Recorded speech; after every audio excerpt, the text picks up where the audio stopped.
কাৰ্বি আংলং জিলাৰ ডিফু চহৰৰ লুৰুলাংচ স্থিত ৰাংচিনা ভৱনত শনিবাৰে অনুষ্ঠিত হোৱা এক গ্ৰন্থ উন্মোচনী সভাত একে পৰিয়ালৰ পিতৃ মাতৃ আৰু কন্যাৰ স্বৰচিত 3খনকৈ গ্ৰন্থ উন্মোচন কৰা হয়। ডিফুৰ নিবাসী বিনয় চন্দ্ৰ মহন্তৰ কাব্যগ্ৰন্থ চকুলো, তেওঁৰ পত্নী মুনমালা মহন্তৰ কাব্যগ্ৰন্থ এমুঠি ৰ'দ আৰু জীয়ৰী উদেশনা মহন্তৰ উপন্যাস ক্ৰিমছন ফ্ৰষ্ট আনভেইলিং শ্বেডো উন্মোচন কৰে। ক্ৰমে ভাৰতীয় জীৱন বীমা নিগমৰ ডিফু শাখাৰ পৰিচালক ৰতন দাস, বিশিষ্ট লেখক পবিত্ৰ বৰা আৰু অসম সাহিত্য সভাৰ ডিফুস্থিত জনজাতীয় গৱেষণা কেন্দ্ৰৰ বিষয়া ডক্টৰ সুৰঞ্জনা হানচুই,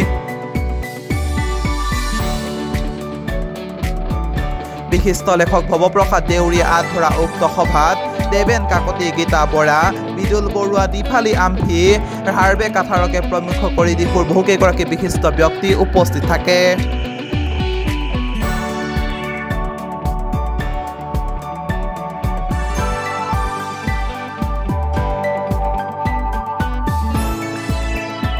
কবিতা সকলোৱে ভাল লাগে। কবিতা মই কবিতা মই লিখা নাই। এটা মানে যেতিয়া সৰু যিটো মানে কবিতা ভালকৈ জনাই নাছিলোঁ, তেতিয়া এটা হয়তো স্বতঃস্ফূৰ্তভাৱে কিবা এটা অনুভূতি আহিছিল, লিখিছিলোঁ। কিন্তু মই সেই বস্তুটো আৰু মোৰ কণ্টিনিউ নহ'ল।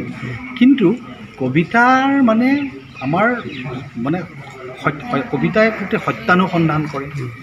কবিতাই আমাৰ প্ৰকৃতিৰ কথা কয়, আমাৰ মনৰ দুৱাৰ খুলি দিয়ে কবিতাই। গতিকে কাব্যৰ জগতৰ লগত মই যদিও কবিতা নিলিখোঁ, মই অহৰহ জড়িত হৈ থাকোঁ। আৰু কবিতাৰ প্ৰতি মোৰ মানে যিমানবোৰ মানে প্ৰতিষ্ঠিত কবি আছে, তেওঁলোকৰ গোটেই কথাবোৰ মই জানিবলৈ, তেওঁলোকৰ কি ধৰণে তেওঁলোকে কবিতা অধ্যয়ন কৰে বা কি ধৰণে তেওঁলোকে কবিতাৰ সৈতে জড়িত হৈ থাকে, আৰু সেই কথাবোৰৰ মই মানে সম্ভেদ লৈ ফুৰোঁ। আৰু তাৰ কাৰণে মই এটা মোৰ কাব্য যদিও নিলিখোঁ কাব্যৰ, কিন্তু কাব্যৰ ধৰ্মী কিছু কথাৰ লগত মই খুব জড়িত হৈ থাকোঁ অহৰহ। আৰু সেয়া মোৰ এটা মনৰ আনন্দ, খুব অনাবিল আনন্দ পাওঁ। সেয়ে মই জড়িত হৈ থাকোঁ।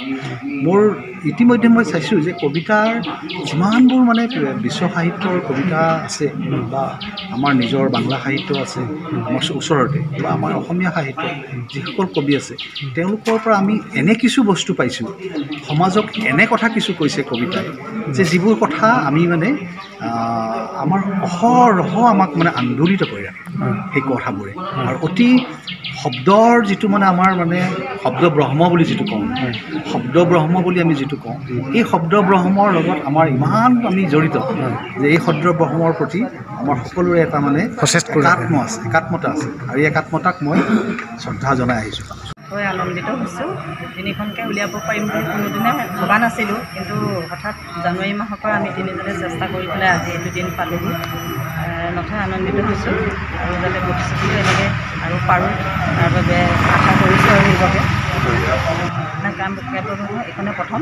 লিখাটো ঢেৰ লিখিছোঁ, কিন্তু আৰু আগত হেৰাই যায়। কিন্তু এতিয়াহে মানে জানিলোঁ যে সংৰক্ষণ কৰি ৰাখোঁ, সেইকাৰণে আজি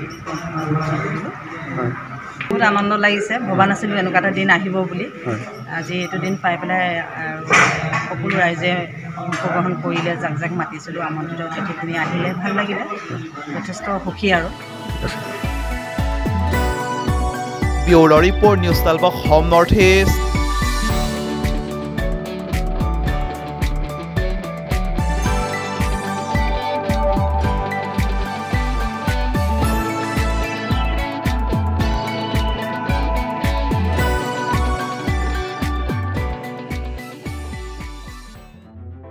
নিউজ 12 অসম নৰ্থ ইষ্ট।